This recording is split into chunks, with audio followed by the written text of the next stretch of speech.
What's up, beautiful people? You already know who this is. This is Ramzie, also known as Levar, the editor-in-chief of Snub Magazine, and we are back with a sit-down. That's right, we're back with another sit-down. We have a return guest.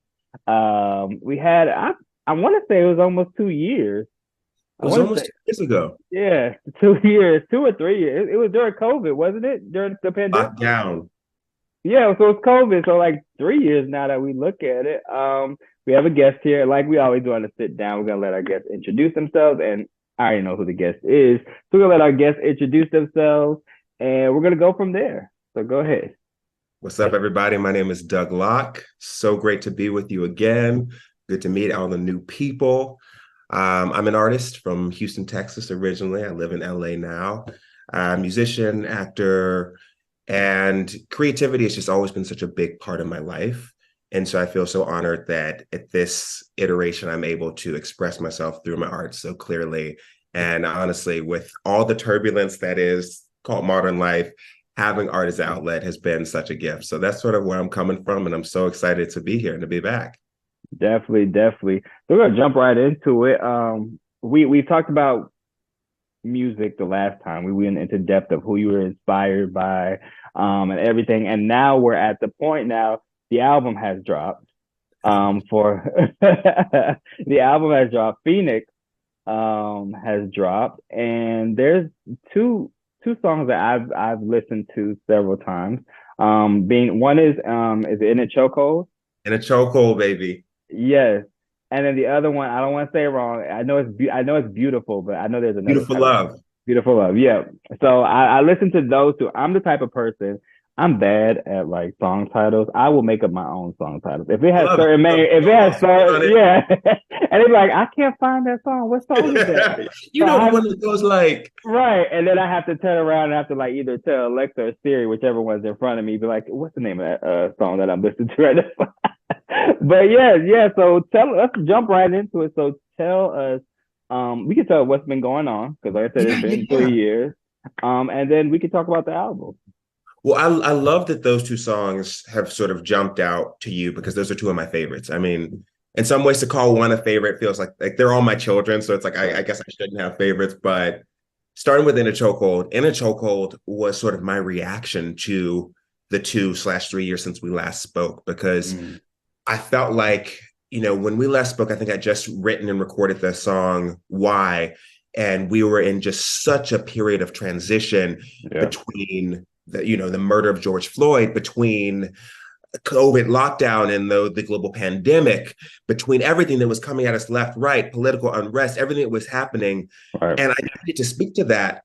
But then 2 years out of that, I also wanted to speak to joy. And I was like, I feel like things have been so heavy and we needed to go through that and we needed to look at that and face that. But I also then want to jump to the other side. We were outside Mm, again, you know, yeah. restrictions were lifted. And I wanted to write a song that felt like me and my friends going out on a weekend. You can't tell us shit. We feeling good. We about to Right. turn up. I just wanted that levity. I wanted that type of energy. And one of my favorite, one of the things I love about the culture is we're always evolving. We're always coming up with new expressions, pieces of slang. And I just love the expression in a chokehold. I think, Yeah. it's been for a couple of years now, but what Beyonce '06 had the game in a chokehold. I just Right. love that. And I was like, you know what?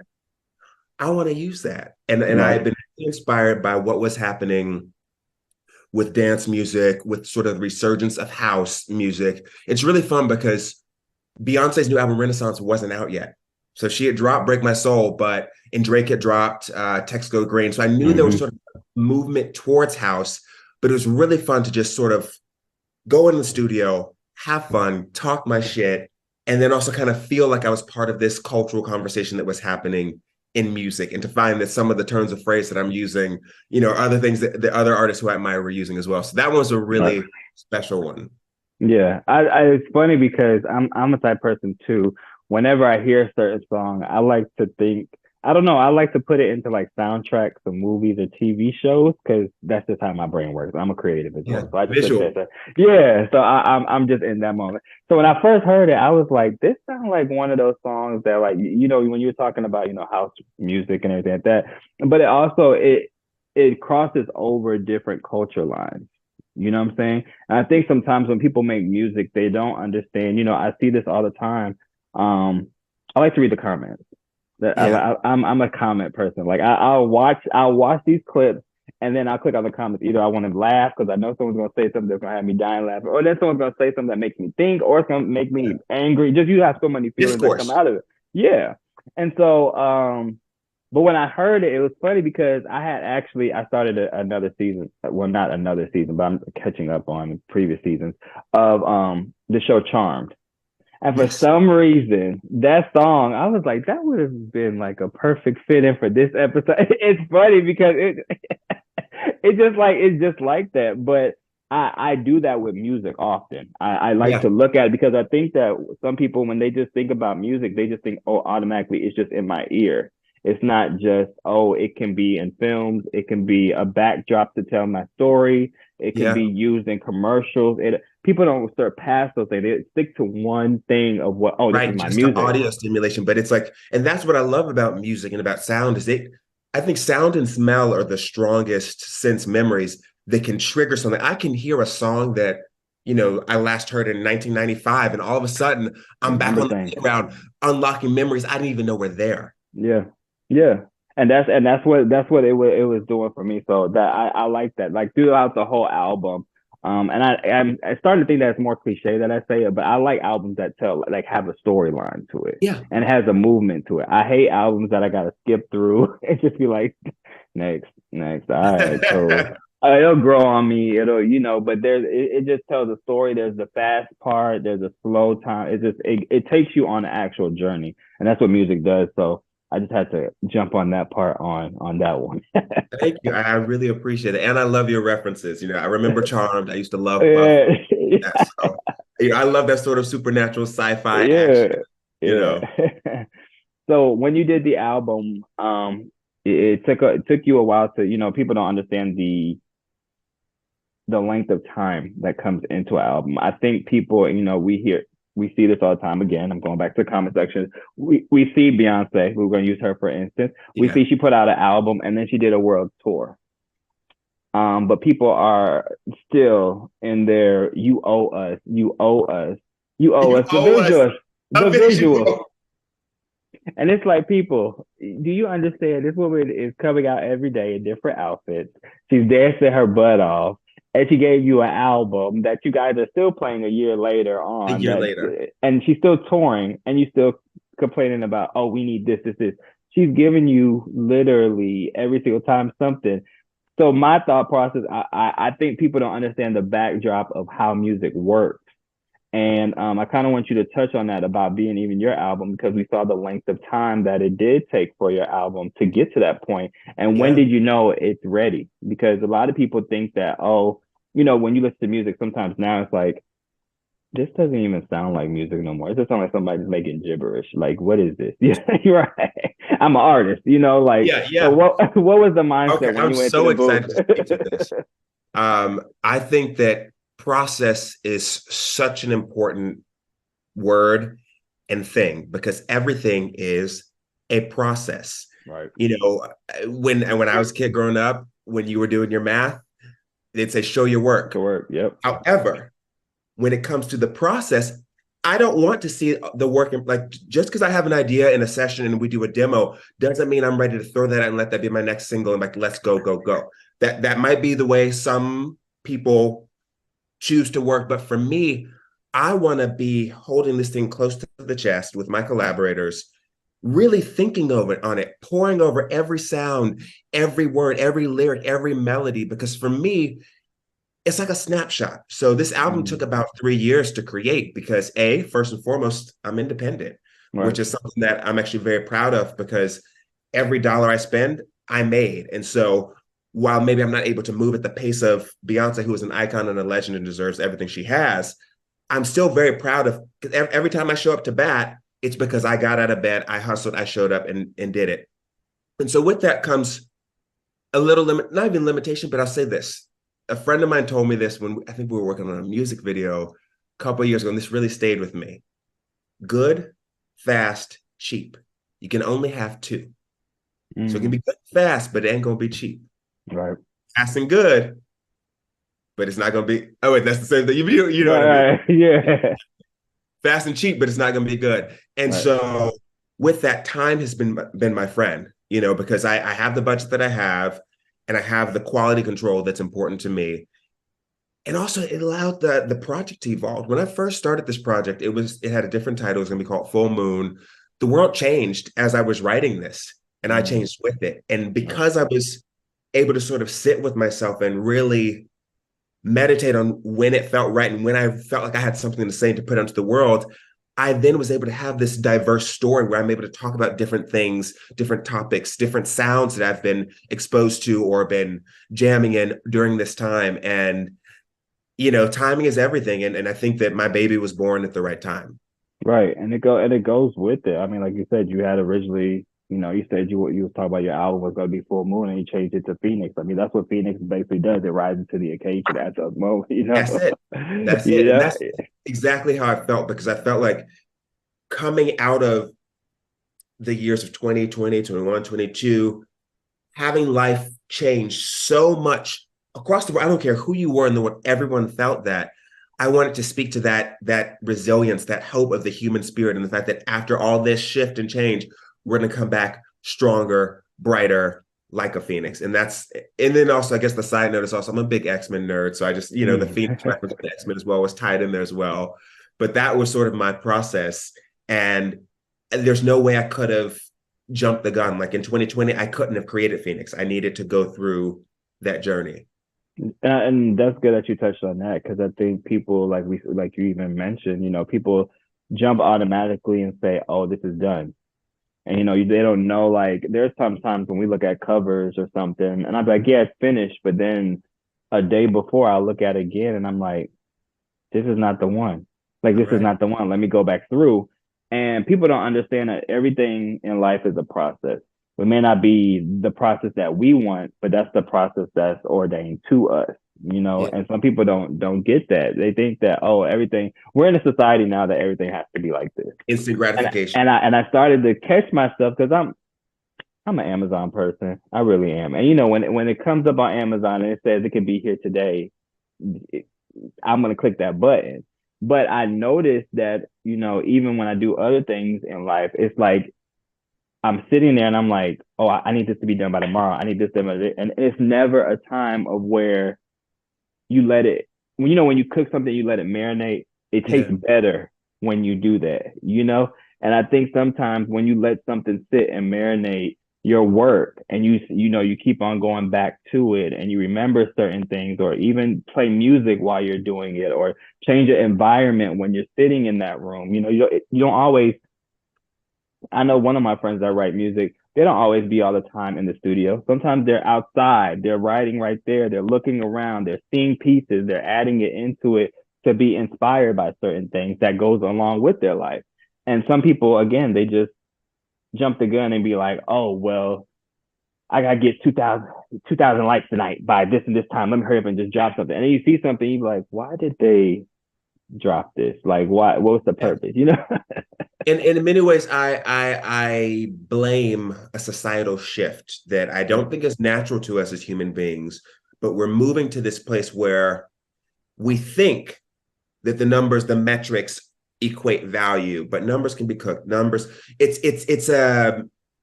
our perception has been warped by this illusion of, oh, there's a formula to it. This number equals this view equals that.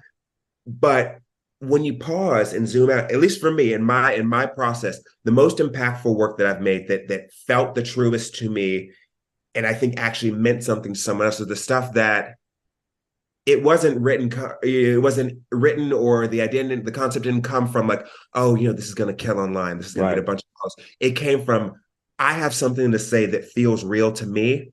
Maybe this will feel real to someone else. Right. And I think by returning to that, at least for me, that was a big part of the process too, because when I put my first record out, Blue Heart, back in like 2015, it was my first project, my first EP. I was a very young artist, and I got really lucky that, 2 of the music videos went viral. And I just kind of thought, oh, this is just the way things happen. Right. And then that didn't happen with some of the other songs. And for a second, I started to get these sort of like fearful thoughts of like, oh, do I need to go back and repeat myself? Do I need to Right. go back and do what on paper looks like it's going to be successful? Right. But it's, Right. that energy comes into the creative process. In my opinion, it squashes it.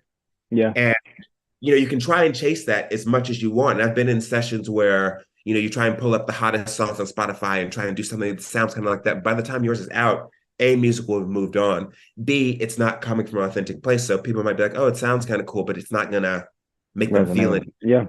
Yeah.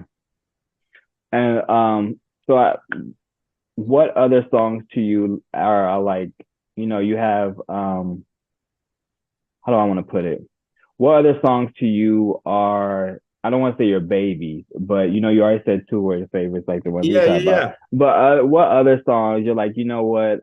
Is it, maybe I'll ask you this: is there another one that could be another fourth single that you can say? Because I know sometimes you can't, we can't say that. Right. But is there one that'll be, you like, okay, there's gonna be another single that we're gonna push for it. Or you could say if maybe, I know some artists lately have been doing things, and I like to think of it as a media trick, but I love it. Because I know Chloe did it where she put out songs that didn't hit the album. Like is that like are you doing those things? Is that something you're looking at to possibly do, or what's Yeah, I think that's a great question. I'll answer it in two parts. In terms of the media trick part of it, which I go Chloe, go for it. right? That was I because that's how you catch people if they really listen to your music though, secretly. Because I remember she did an interview, she was like, "That's not even on the album." You just be like, "Damn." I remember that. I remember that. So for me, two parts. So one was part of full transparency, and I'm really glad that I stand by this. One of the things I learned during the last few years is there's no rules. There's no more rules anymore. There's no rules, and I think I was brought up watching a certain era of the industry that is shifting. There's parts of it that I cleave to because I think there was a magic, there was a mystery. I think there was a care with which things were done that I want to emulate in my work. But then when it comes to release and rollout, I'm empowering myself. So 3 of the songs on Phoenix were actually previously released as EPs leading up to the album. And because of how crazy everything was going, I mean, literally the pandemic had just hit. For me, it felt good to put the music out because it helped give me a sense of normalcy. But then I was like, I really believe in these songs, and I feel like they never got a chance to reach the audience they could have.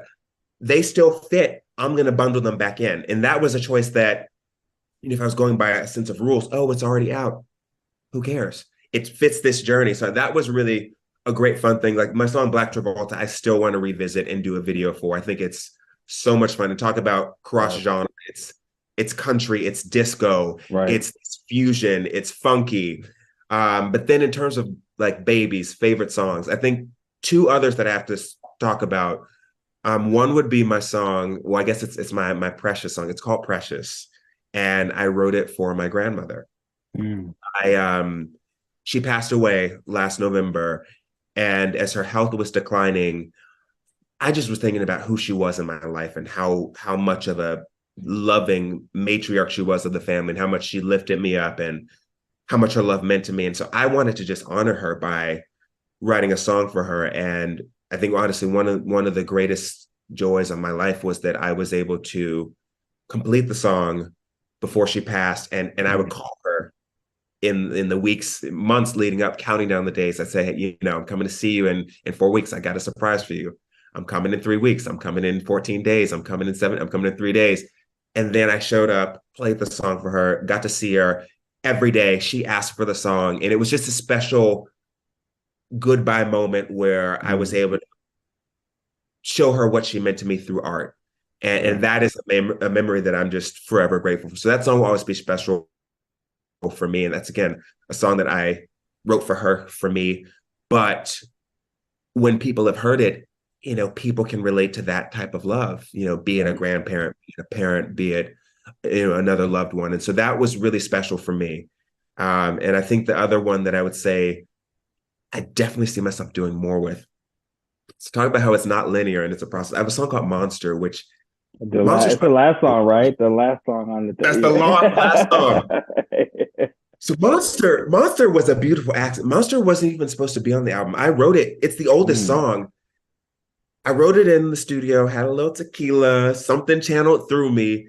And I think it was all these years of pent up energy of, I grew up in the South. I'm a kind guy, but at the same time, don't cross me. But Right. I feel like It's what we're taught in the South. It's what we taught in the South. exactly, we give them the southern gentlemen, but you hold up. And so I let that monster out on that track, and it sounds unlike anything else I've ever done. I say it's like a mix of James Brown and Trent Reznor. And I'm like, in vocally, I've never even sounded like that. The vocal performance on that track, it's just so rock, it's so raw, and then there's a rap at the end, and I held on to it because I honestly, because more of my music in broad strokes, that's it kind of fits more on a pop R&B kind of rock side. I didn't see how it fit, but the song has such an energy in it. I was like, you know what? I'm gonna throw it at the end of the album. And I felt it was important that I put my song Be Kind before it, which also has a sort of an anthemic rock buildup, but it just felt like a pure expression.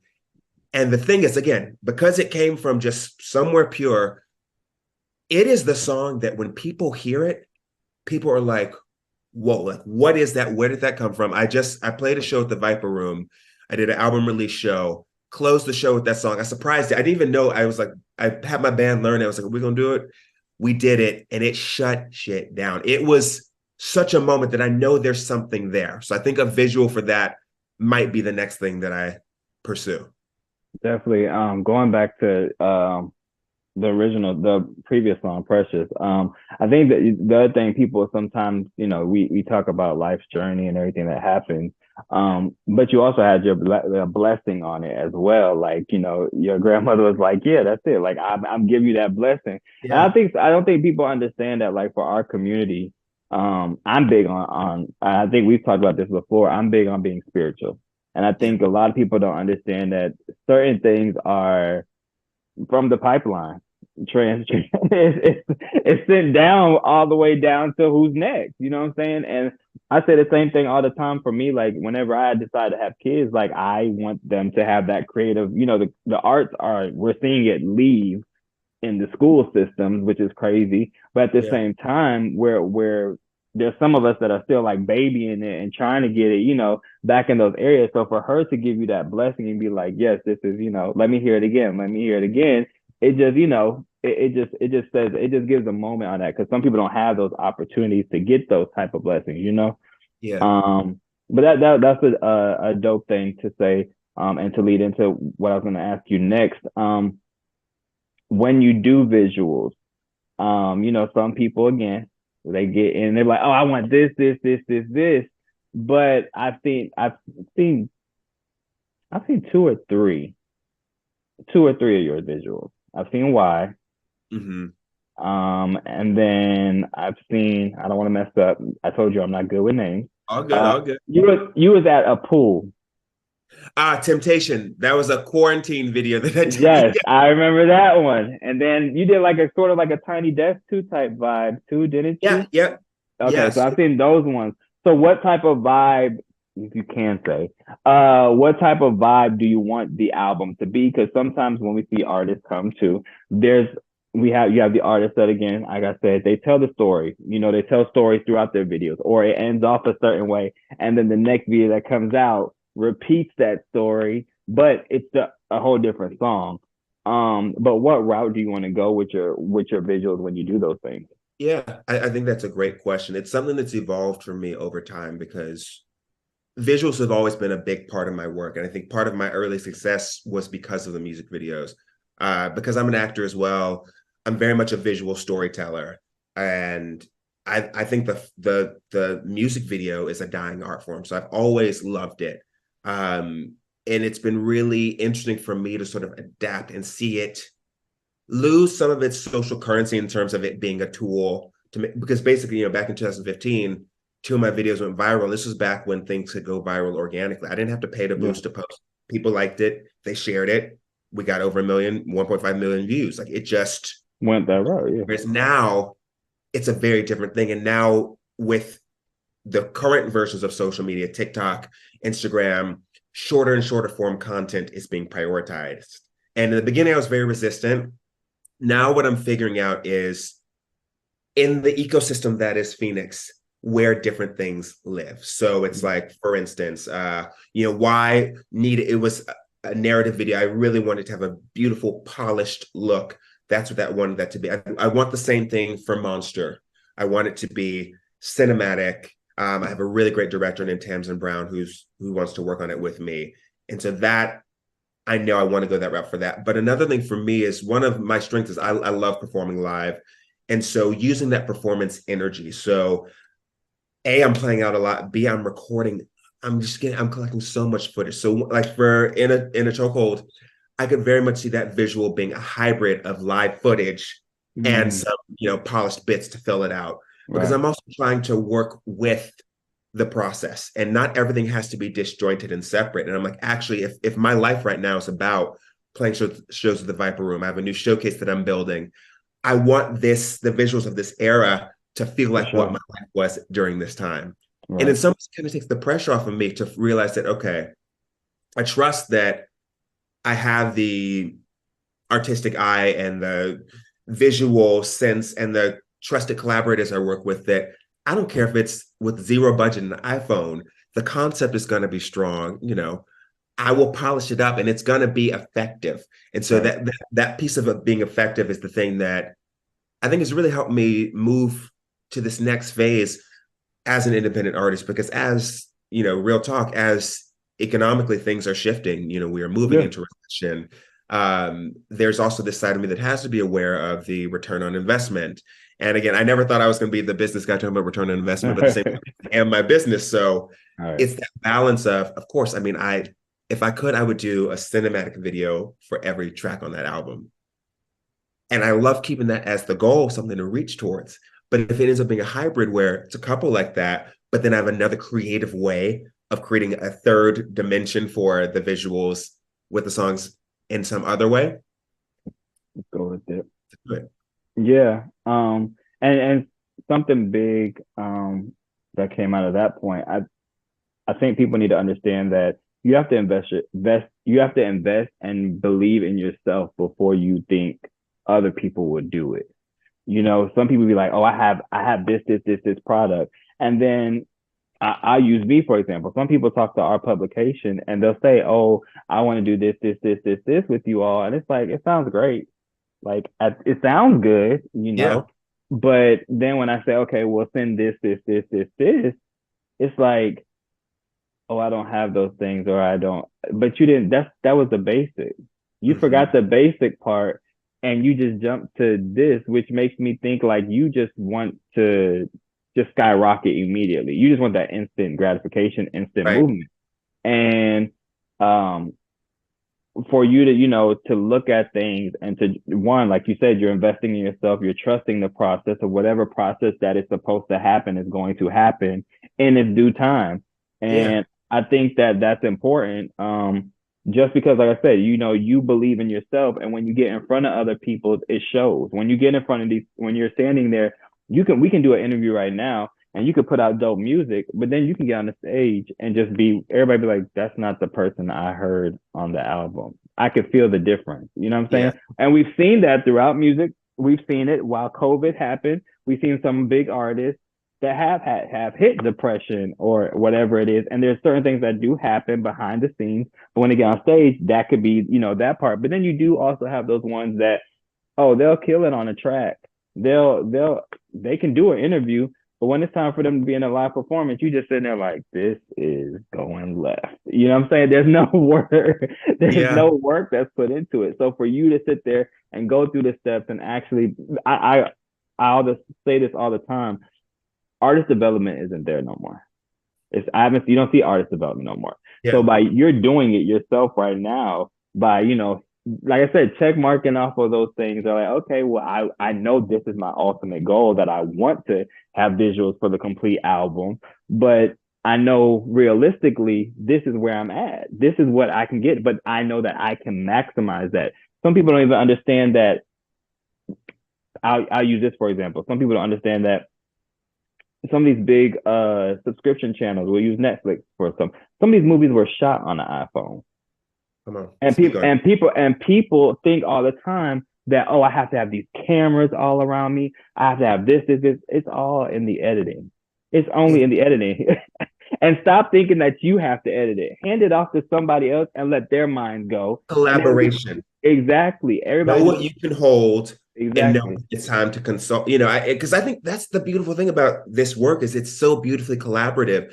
And I back myself and I work on a lot of things, but I only have so many talents. And so I focus on those, and I'm always down to learn new things. But then it's like my ceiling is going to be here. But if I work with someone who they have the level of passion I have for my thing about that, I want to work with them. And what do our brains do together? Yeah, and that's you have different eyes, you have different concepts that sit in a room. I tell people all the time, like, I could sit at a photo shoot. Sometimes I don't go to the photo shoots. I don't want to see it. Like, don't let me see it. Y'all run with it, and then I'll come back and look over it. Because when I'm looking over it now, I'll say basically a virgin eye. I don't know what's going on. I don't want to hear what's going on in set. I don't want to hear nothing. Don't tell me nothing if it's a shit show over there, excuse my phrase, but if it's that, then so be it. And when it gets in front of me, it's like, you know what? I can actually use this. Like, put this right, and people don't understand collaboration.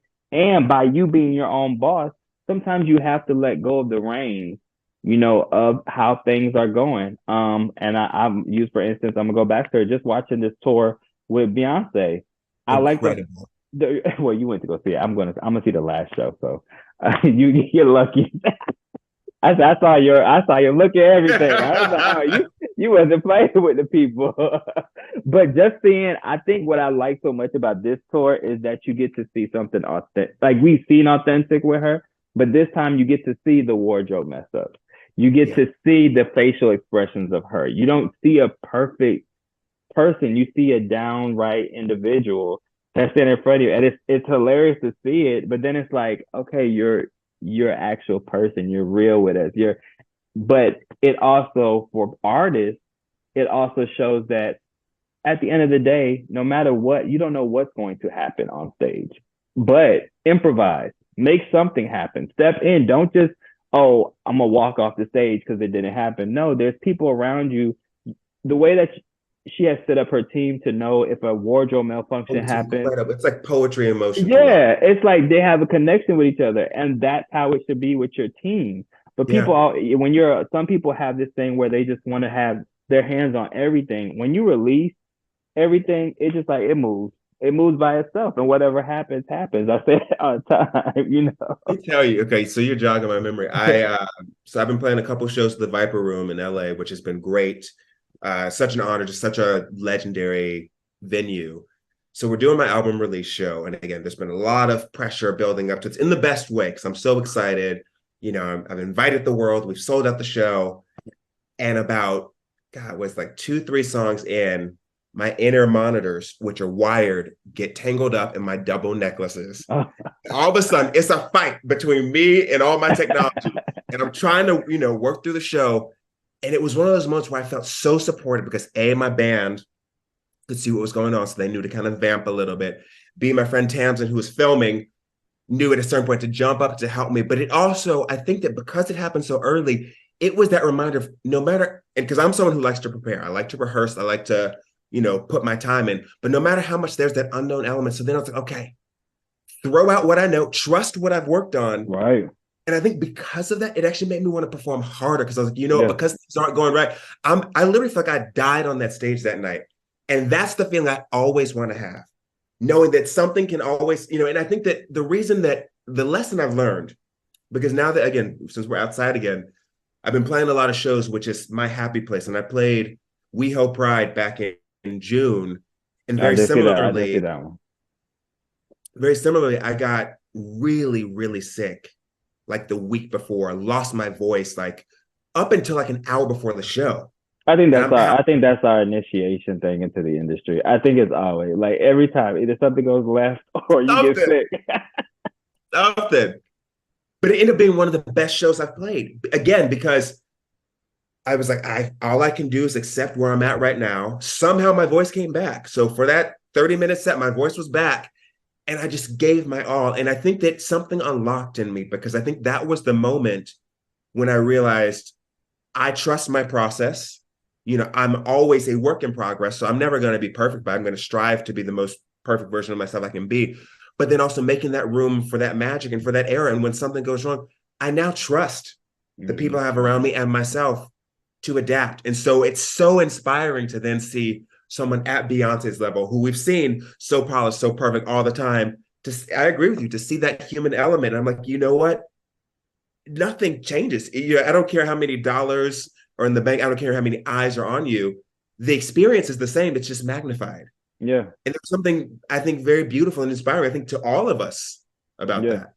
And that's a good thing. I think when you look at it, even we'll go back to you talking about like being sick before before you hit the stage, and those elements, people don't, like I said, I wish there was artist development still happening sometimes. I know there still is there, but it's not as on top of the list when it first come out. But to see that a lot of us who've been in this industry for a while, or we've grown up with people in the industry, and they've, weaned us and showed us how they would step out on, there's been several times I've worked with several artists and it's like, I'm not my best right now, Ramzie. I'm gonna let you know, but when it's time to shoot, you already know how I'm about to get into it. And it's like something always clicks in you. I tell people all the time, yes, I go by my first name, Levar, but then it's just something later on that when I'm standing in front of people or when I'm doing interviews, or I feel like I could maybe even 20 minutes before the interview, I could just be like, okay, I'm sleepy, I'm tired, I don't. But as soon as it starts, it's like, okay, here we go. Like, this is, cameras on me. I have to do this. I have to get this done. If it flops, that's going to be on me. And that plays in my head while I'm talking the whole time. It's like, no, keep it together no matter what. I don't care if you got to throw up or not. Like, wait till the camera's off. You know what I'm saying? Like, wait till the camera's off, pull it together. And then when you get backstage or when you're done with it, it's like you shut down. It's like literally someone takes the switch and just goes, and then everybody will speak to you like, no, I got to go home. Like, I'm tired. But that's a good thing to show perseverance, like, and motivation, because we do see it, but then sometimes we don't see it. We see people always posting online of being motivated and determined and making affirmations, but when you actually live it and when you actually take hold of it, so I just had to bring that up on that.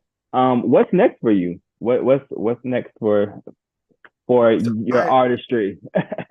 I'm really excited. So again, one of the things that's really inspired me since Outside's been reopened, playing these shows has just reminded me how special it is to get people together, to gather artists and community, and what a gift music is. And one of the gifts for me in my life, I have a mentor. His name is Dermot McCormick, who he's been a dear friend of mine for years. And we do these weekly check-ins. If there's any game that I want to spit out and share for everybody, please take this tip. Find a mentor. Find a mentor in your industry, or someone who knows something about where you want to be. They don't have to be like, my mentor doesn't have to be another artist. It could be someone who's worked on the other side, but someone who knows something. And it becomes this beautiful reciprocal relationship. But we do these weekly check-ins. He holds me accountable. I've grown. I've stepped out of my comfort zone. I'm miles beyond what my comfort zone was a year ago because of that relationship. So that's just one thing that I want to share out to anybody watching. Free piece of advice. It's changed my life.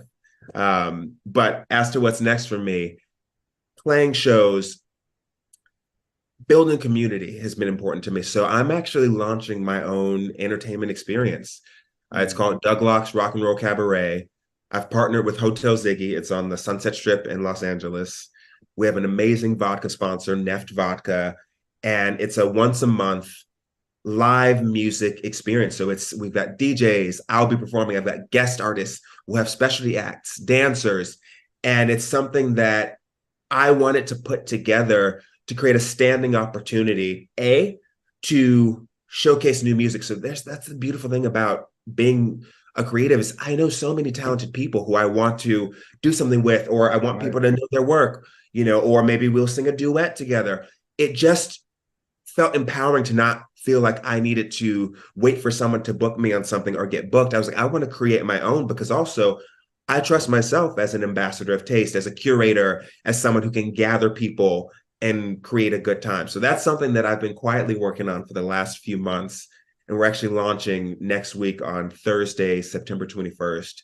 Will be once a month. And I'm super excited because, again, something that technically I've not done before in this way. But if I mind my experience through life, I've been gathering people. I've been promoting. I've been throwing events. I've been doing all these individual pieces. So I'm really excited to sort of swirl it together as this next thing that can grow. And also for me to flex other sides of myself. So the business side of me that's, dealing with all the contract negotiations and booking talent and all of that. So it's been a beautiful new chapter to complement what I'm doing.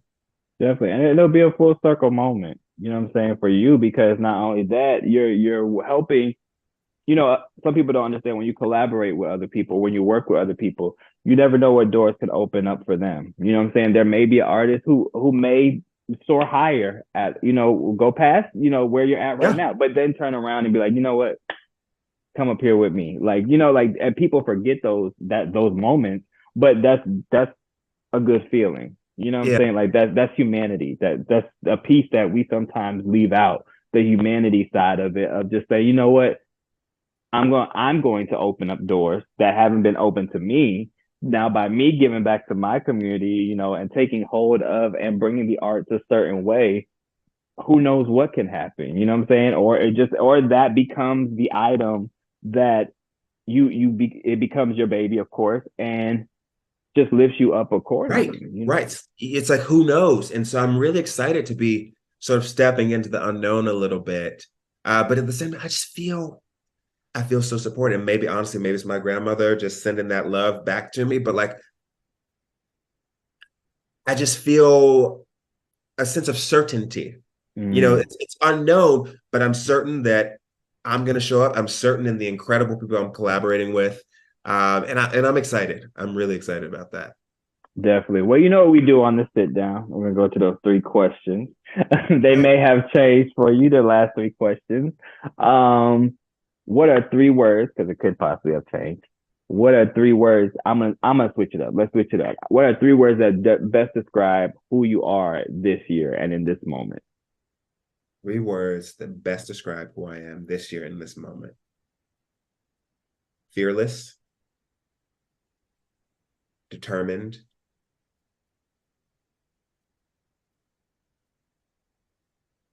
loving. Okay. And then we're gonna switch because I gave you these questions before. I'm gonna switch them up on it. Who is, since we're talking about, our artists and other that, what is an artist right now that you think that possibly but you think is a dope artist that doesn't receive enough credit, and what's a song from them that you like highlighting from them? Great. Okay, so you know who I'm going to go with. And I think the reason she's top of mind right now is I admire, going back to what we were talking about with artist development and the process and the journey, Tinashe. And the reason I'm saying Tinashe is Tinashe dropped onto the scene around 2013 or so, was signed to a major, did a collaboration with Britney Spears, went independent, and has been putting out consistent music, a lot of music, visuals, putting out good work.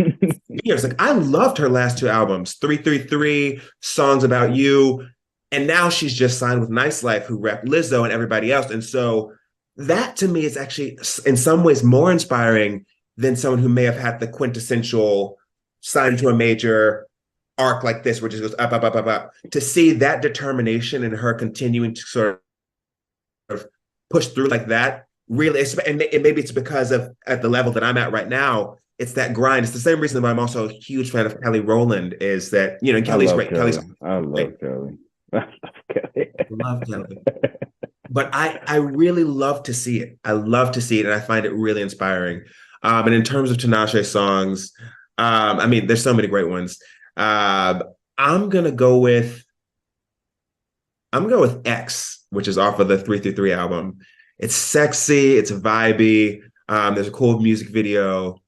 And again, also she's someone who's doing something cool with visuals and performance as well. I feel like it's consistent between, giving dope music great videos, also can deliver live. And I always admire that. Okay. And I'm gonna switch your last question up because you already gave advice to the people. You told them get a mentor. We gave that advice to them already. Who is one individual that you would want to collaborate, and what would your visual look like with them on that song? And we're gonna watch one day in life. We're gonna just speak it. One day in life, we may have to come back to this and say, "Wait a minute, you didn't say that. This is how it actually turned out, y'all." I love it. I love it. Okay. If I could collaborate with somebody, and what would the visual look like? I,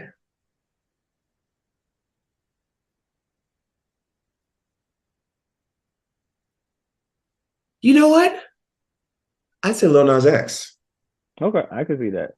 I would say Lil Nas X, and I could see us doing something wild, I was about to say, out of control. And I could see this being like the 2023, 24, 25 Brandy and Monica, The Boy Is Mine type situation where like, there's an epic story. There might be even rumors of a beef, a rumor that we have some of the same ex. Like I could see just becoming a big moment, but it really be about solidarity and brotherhood the entire time because I so admire him. I think he's doing such great work. And I think that would be really cool. That I could see that. I could definitely see something like that. I could definitely see that. And what's the last words you want to say to the people on today? Something to leave out on. Yeah. Well, first of all, I want to thank y'all for rocking with us. I want to thank you for just hosting such a beautiful conversation. It's always great to sit down with you. And I want to thank y'all for just showing up. If you haven't had a chance yet, check out my album Phoenix. It's streaming everywhere. Put my blood, soul, heart, and tears into it, and I hope you like it. Definitely. And tell them how they can find you. Oh, yes. Follow me on Instagram at Doug Locke, DougLokke. It's the same handle on TikTok, all the social medias, and my music's available anywhere you can stream music. Definitely. Thank you for coming to the sit down as always. Hopefully, year 5 is coming up for Snub. I'm gonna put it out there already to the people so they know year 5 is coming up. So you know it's gonna be a big year. So hopefully, I don't know. I'm just gonna put it out there. Maybe for year 5 at the anniversary. I don't know. Somebody just pulls up. You know, I'm gonna just say, you know, we're gonna reach out to you and discuss. I love it. I love it. We're gonna definitely though do something big for the anniversary. This is year 5. You know, people have rocked with us from the beginning. You guys, you rocked with us from basically the beginning because that's when we dropped. We came out in 2019, November, and then the pandemic hit. And as soon as that happened, that's when our conversation actually brought us together. So definitely on that, keep us involved on what's going on. Let us know about it. And as well as if I'm out in the area too, or I could, you know, let some of my team know, let us know what's going on with the events that you have so we can pull up as well and support you. I love that. I would love that. Definitely. Well, thank you so much for coming on the sit down, everybody. We appreciate it. And we're honored to have you on this platform, and we can't wait again to speak on it. I'm looking forward to it. Definitely. All right. You have a good one. Okay. All right.